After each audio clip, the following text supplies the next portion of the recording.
Cedric tells him how to figure out the egg clue and he goes to the prefect's bathroom, meeting Myrtle while he's there. Again, I'd point out the 14-year-oldness of Harry, but then Myrtle died while still a student, so perhaps mentally she's eternally 14 or something. It's far too complicated when I can just laugh at the silliness with Bubbles. We also get a nice look into what the next challenge is, and also that someone somewhere is using Polyjuice Potion. It's actually quite nice foreshadowing, actually. A quick explanation of a plot hole both here and in the book. Why doesn't Hermione know about bubblehead charms? Why don't the trio find them? Now, two things. Firstly, they're looking for specific ways to breathe underwater. The bubblehead charm, it makes a bubble over your head. You wouldn't find it while looking for water-specific spells. Also, it might take a long time to learn, or require a level of concentration to maintain for more than an hour, which Harry as a 4th year wouldn't have, but the 7th years would. Anyway, Neville tells him about the gillyweed, and we see the second task where Fred and George are back at it. You know, I do hate the second challenge. It'd probably be the one that'd do me in. I mean, I get nervous playing the deep-sea diving levels of Tomb Raider Underworld, for heaven's sake. The dark, claustrophobic, any number of creatures ready to attack you, including a giant squidness? No thanks. Well, our time's half gone, so tarry not, lest what we seek stays here to rot. Harry swims around a bit, meeting none of the challenges from the book, and gets there first. Again, I don't like this bit as it is in the movie, because in the book he's been there for quite a while, and it said directly that he would have won pretty easily and with quite a fair margin had he not stayed behind, whereas here Diggory arrives within seconds, so it gives the impression of it being much closer than it should be. Anyway, for added bonus, the dummies of the people look nothing like them. Harry saves Ron and Gabrielle, Fleur's sister, and nearly gets stuck under the water but blasts himself out onto the decking. After the task, we get some foreshadowing about the relationships with Moody and Crouch, and then later, while the trio are in the forest with Hagrid, Crouch turns up dead. I love how Hagrid is so blatantly drunk during this scene. Yeah, a bunch of teenagers alone in the Forbidden Forest with a junk half-giant. That'll go well. Anyway, Harry overhears Dumbledore and Fudge arguing and gets left alone in the office to tamper with the pensieve, where he witnesses the arrest of... Hey, Barty Crouch! I'm sorry, who? Dumbledore and he have a conversation, mainly just confirming what the viewer already knows. Remember when these movies used to assume you actually had a brain and intelligence? And we get some Snape action. Alan Rickman is brilliant as ever, and he confirms that someone is making Polyjuice Potion, and sadly this is basically the last that we see of him in this movie. We go now straight to the beginning of the final challenge, a large maze that the champions must enter.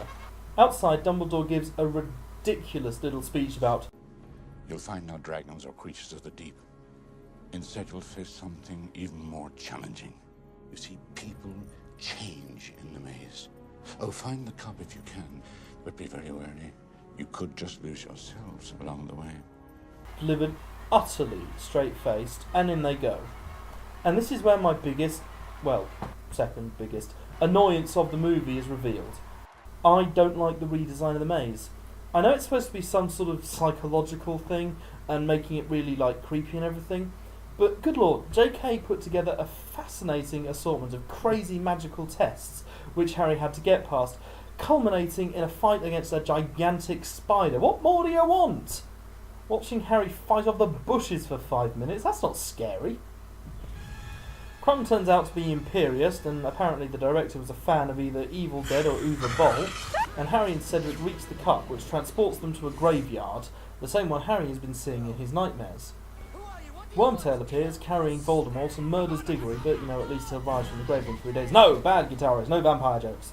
Voldemort has Wormtail prepare the mystical potion, blood, bone, hand, and Voldemort gets resurrected, once more a character who appeared naked in the book, not doing so in order to maintain that coveted PG rating. Harry finds himself facing the demonic face of Ralph Fiennes, Lord Voldemort.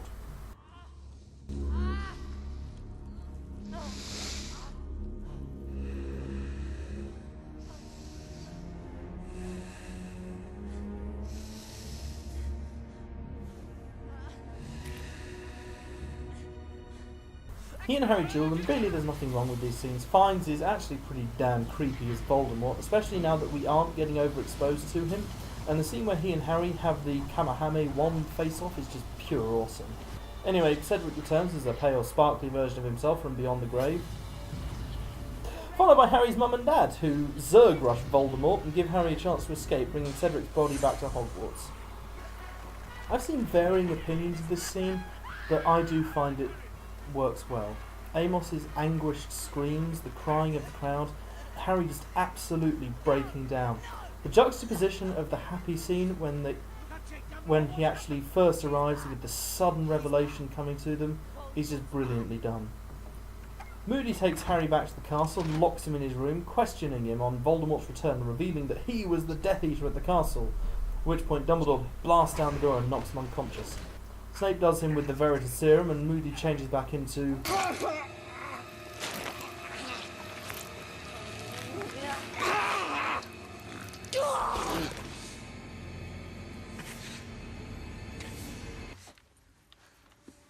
Barty Crouch, Jr. Sorry, who? He finishes out the exposition for this movie, revealing how the entire year has been manipulated in order to lead to Voldemort's return. We see Cedric's eulogy, which, if I'm honest, is not that good. A bit really too blatant for my liking. Today, we acknowledge a really terrible loss. Thanks, Dumbledore. That helps. Anyway, we see the other schools leave and we get another of Harry's unintentionally hilarious deliveries to round out the movie. Everything's going to change now, isn't it?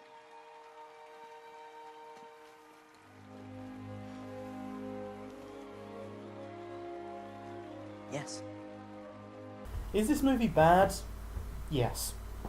Is it as bad as the previous one? Sort of, and sort of not. It's not as consistently low-level rubbish as Prisoner of Azkaban, but when it sucks, it really sucks. There's nothing really to elevate it into good movie status either. Some of the later films, although I still don't like them, I will acknowledge that they have hilarious scenes. Here, everything that's been cut out means that the movie just feels like what it is, a stripped-down version of a bigger story. And also, Voldemort's return actually, while it's handled quite well and it is quite a creepy scene, it wasn't quite as big as it was in the books. Voldemort in the books is terrifying. Voldemort here, actually seeing him, he suddenly becomes a man, and you realise that despite his creepy face makeup and everything, which Ralph Fiennes under there. And, we're supposed to be scared of him. Also, Ms. Watson's acting in this movie, I have to say, is probably where I suddenly realised I was really going to hate her from now on. The eyebrows, the constant on the verge of tears looking like she's about to break down crying, it just makes my teeth curl. I can't even watch most of her scenes without feeling like I just want to cringe and turn off the screen. But like I say, it is still, in some parts and in some ways, better than Prisoner of Azkaban. Well, on to Order of the Phoenix, where pretty much there's nothing to redeem any of it. I know that your pals over attention are as wet as a warthog's backside, but thick as you are, pay attention. My words are a matter of pride.